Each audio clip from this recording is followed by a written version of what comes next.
जय हिंद साथियों, आप देख रहे हैं अभिनव एक्सप्लेन्स। आज पूरी दुनिया की नजरें पर्शियन गल्फ पर है। स्ट्रेट ऑफ हॉर्मुज जो कि पूरे विश्व के तेल एवं गैस आयात निर्यात का सबसे बड़ा रास्ता है और एक बहुत ही सबसे महत्वपूर्ण रास्ता है, जो कि हाल ही में हो रहे ईरान वर्सेस यूएसए इजराइल युद्ध के मध्य एक बहुत ही संवेदनशील एरिया बन चुका है, जिसको लेकर के ईरान ने ये साफ कह दिया था कि we will not tolerate any type of ship interference in the strait of Hormuz and we will attack on any which will be connected to America, Israel और its some western allies. Although India is not an ally of USA or Israel, but gradually from the last few months you can see that India and USA have started to build an ally-like friendship, कल से ही social media पर एक मुद्दे को बहुत ही ज्यादा exaggerate करके दिखाया जा रहा है कि इंडिया को ईरान ने अपने शिप्स को स्ट्रेट ऑफ हॉर्मुज से पास कराने के लिए स्पेशल परमिशन दी है। लेजर आई मैन की डिप्लोमेसी ऑन टॉप। एंड मैं आपको सच्चाई बता दूं तो हमारे देश के विश्वगुरु प्रधानमंत्री जी ने भी ईरान के प्रेसिडेंट से बात की थी, पर उसके बाद भी अभी तक हमें कोई स्पेशल अलाउंस नहीं देखने को मिला है। मैं ये नहीं कह रहा हूं कि फ्यूचर में भी देखने को नहीं मिलेगा, मिल सकता है, बट अभी तक तो ऐसा कुछ भी नहीं हुआ है। बात करें स्पेशल अलाउंस की तो वो ईरान ने सिर्फ चाइना को दे रखा है, क्योंकि चाइना एक्चुअली कुछ पॉलिटिकल सिनेरियोज में ईरान को सपोर्ट करता है और सबसे ज्यादा ऑयल, जो सबसे ज्यादा क्रूड ऑयल है ईरान से, वो चाइना ही खरीदता है। लगभग 15 to 18% of all over China's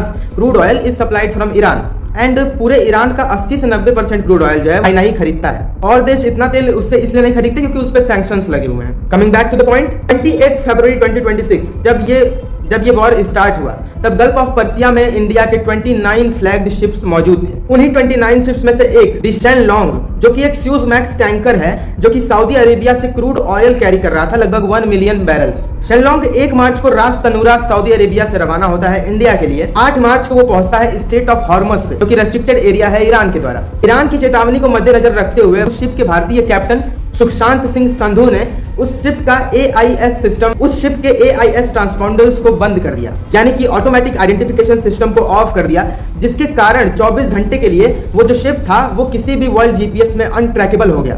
और फिर अगले ही दिन 9 मार्च को ये शिप जो है वो स्ट्रेट ऑफ हॉर्मुज को सेफली पास कर गया और फिर मुंबई के जवाहर द्वीप टर्मिनल पोर्ट पर सुरक्षित पहुंच गया। उन्हीं 29 शिप्स में से 2 शिप्स और थे, जो एक शिवालिक था, शिवालिक, जो कि LPG गैस कैरी कर रहा था। यही सेम डार्क मोड वाली टैक्टिक्स अपनाई और 13 मार्च को सेफली भारत पहुंच गया। उसने भी eastern part of the strait of Hormuz को पार करके आज 14 मार्च को वो इंडिया के लिए रवाना हो गया। लेजर आई मैन के डिप्लोमेटिक टॉक्स के बाद ही द मयूरी, जो कि एक और इंडियन शिप है जो कि गुजरात के लिए स्टैंड था और गुजरात के लिए बाउंडेड था, उस पे भी ईरान के द्वारा अटैक किया गया। ईरान के एक सुसाइडल बोट के द्वारा अटैक किया गया उस पे, जिसमें कि सारे मेंबर्स तो बच गए मोस्टली, बट 3 मेंबर्स अभी भी मिसिंग हैं। भारत के लिए यह मुद्दा संवेदनशील इसलिए भी है क्योंकि 15 to 18% of the seafarers in the world throughout are Indian. तो इस तरह से किसी भी कंट्री के शिप पर अगर ईरान अटैक करता है तो there is a huge chance that an Indian is going to die. For example the chef C Vishnu, जो कि एक शिप है, जो कि एक US बेस्ड शिप है, जिसके एक इंजीनियर का, जो कि भारतीय थे, जिनका नाम देवनंदन प्रसाद सिंह था, वो भी ईरान के द्वारा इराक के पास हमले किए जाने पर मारे गए।